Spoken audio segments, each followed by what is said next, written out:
Mobile ফোনে কেউ call দিলে দেখা যায় যে এই কলটি প্রায় অনেক সময় পরে আপনার মোবাইলে মেসেজ হিসেবে চলে আসে।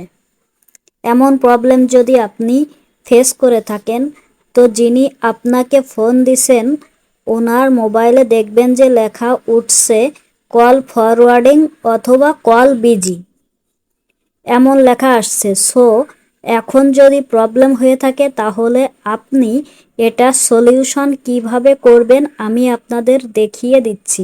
মোবাইলের স্ক্রিনে যাওয়ার আগে সবার কাছে আমার অনুরোধ, অবশ্যই আমার পেজটিকে ফলো দিয়ে রাখবেন এবং ভিডিওটি ভালো লাগলে লাইক কমেন্ট শেয়ার করতে ভুলবেন না।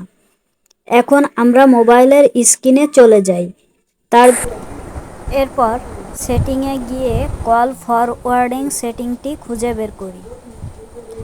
এরপর এখানে ট্যাপ করার পরে কিছুক্ষণ অপেক্ষা